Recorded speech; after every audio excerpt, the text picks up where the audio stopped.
Hello and welcome to Vlogmas. The video today is about the difference between avoidant personality disorder and social anxiety. And I have a bunch of little weird things to make today. And I'm sorry if it's much darker. It is later. Usually I'm not doing things this late, but I am today. So in a nutshell, I completely agree with the video that's already posted. Okay, there we go. That's it. I'm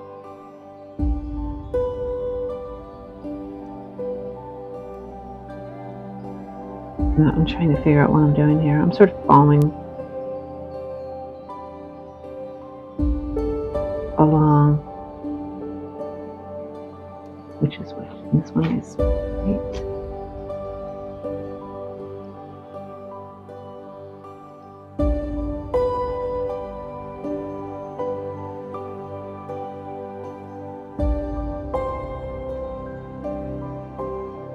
Oh, they've got multiple pictures on this thing and they are not quite aligning. Also,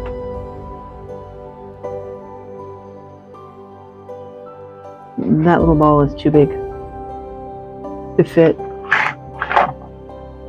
Really. I mean, it's cute. Oh no, my little chair fell off. Oh, I'm busting this thing up. Okay. But yeah, I actually completely agree with the video before that that I had made, in which I said, wait, 1, 2, 3, 4. There's 5. No wonder there's a problem.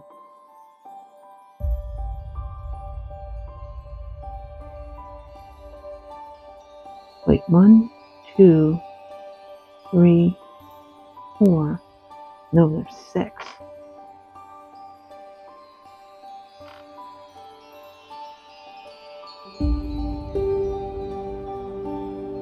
That's what I get for following these instructions. Is that right? Wait. Red, white, green, white.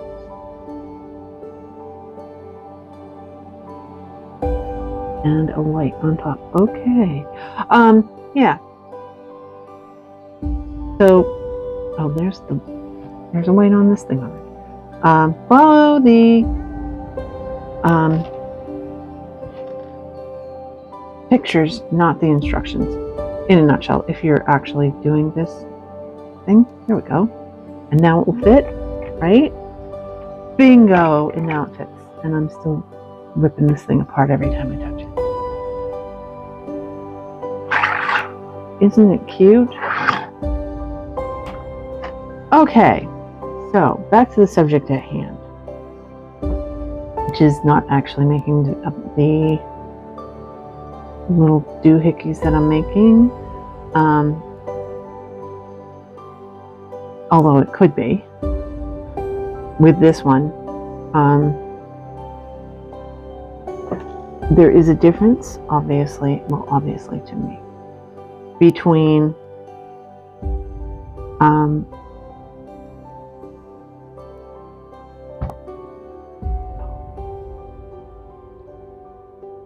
oh well, if it's not right, I know which one I did first. Between social anxiety disorder and avoidant personality disorder. And the primary difference is the intensity and well, I guess there's 2 then. Primary differences are the intensity and the fact that when you have avoidant personality disorder, it doesn't come and go. And social anxiety is based on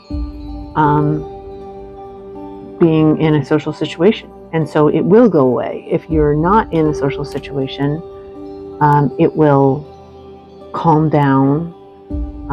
It could completely go away, and it also could sort of still be there, but just not be as an intense. But then you start thinking about a social situation and it comes flaring back. But it's not all the time.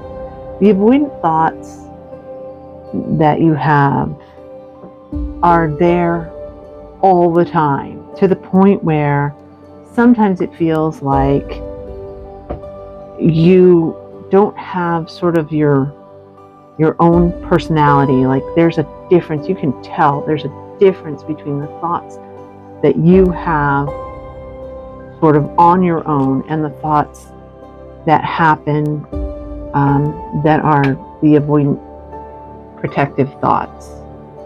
And you really can tell the difference. That, social anxiety, because to a degree I have both. Obviously I would have my face in the video if I didn't have social anxiety, right? So I don't even know if you see me putting these together. The social anxiety part that happens,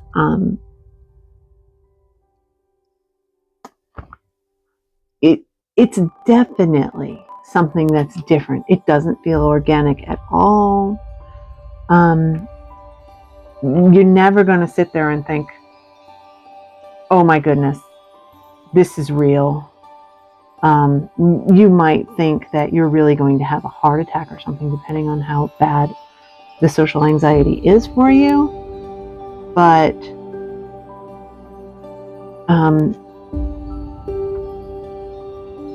okay, so how should I make this distinction? Because I'm sort of like burying myself here. Because it is different. The avoidant personality disorder symptoms truly feel like they are,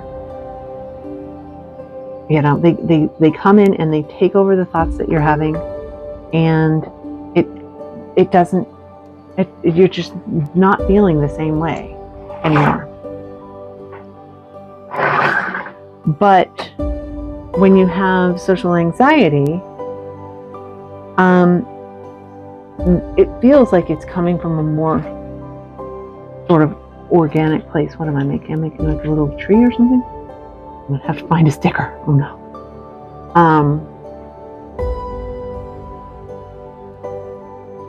Which probably sounds completely weird. Why would something that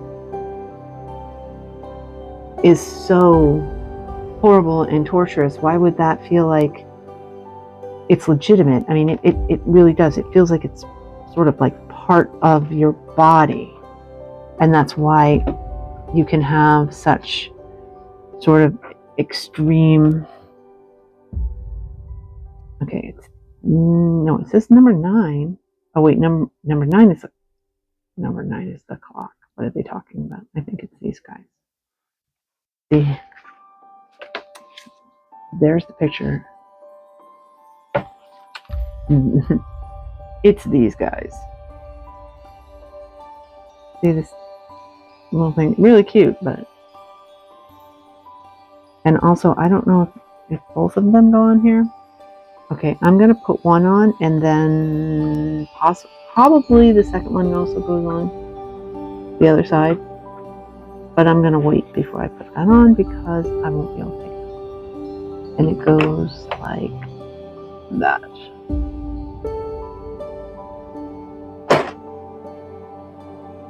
See? Cute. So I expect that I'm going to get pushback for saying that, because that happens sometimes.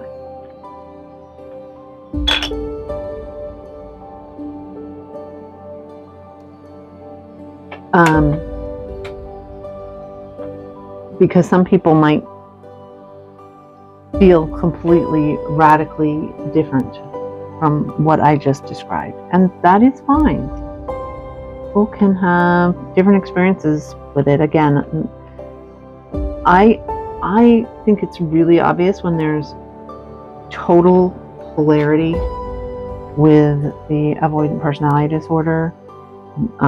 Like, for example, the one that I'm always bringing up, sorry to be a broken record, but it's absolutely true, is that they're the kind that it's better for them to be around strangers, and there's the kind where it's better for them to be around people they know. And it really depends on who the people were who mistreated them, and how they reacted to them. I don't know. See, some of these pieces came in already kind of messed up. And some of them I think are cats slobbering on them. Anyway.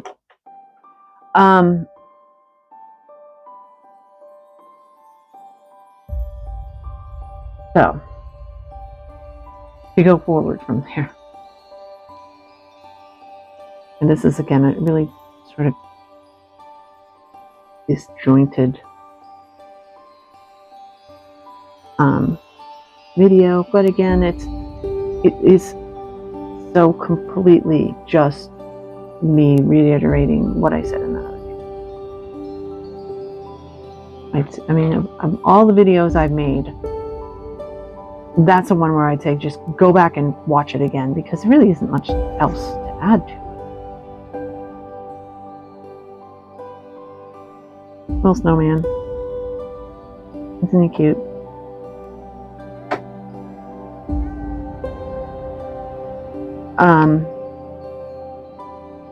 That's that page. Yep. Stuffing here. Next, I don't know what that is. I think it's the roof.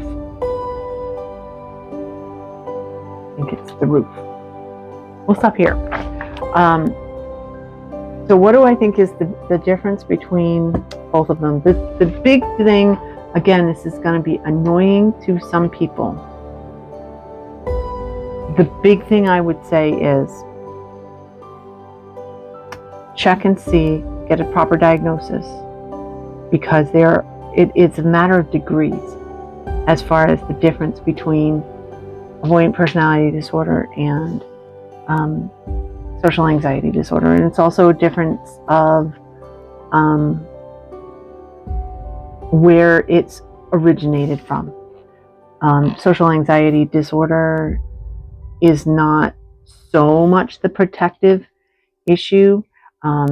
You don't need to have a genetic predisposition and then a trigger. Basically, you don't really, well, I mean, I guess being in social situations would be considered a trigger, but you don't need to be abused to have social anxiety disorder, basically. It is hard for me to use that word, abused. I just didn't see it. I didn't see it. And I think that's a big problem with everybody who has avoidant personality disorder. That hair in here, what? Let's get that out. Maybe I'm killing this little snowman. Get this out. There it is. But there are some people, I'm sure, that are really glad that I just did.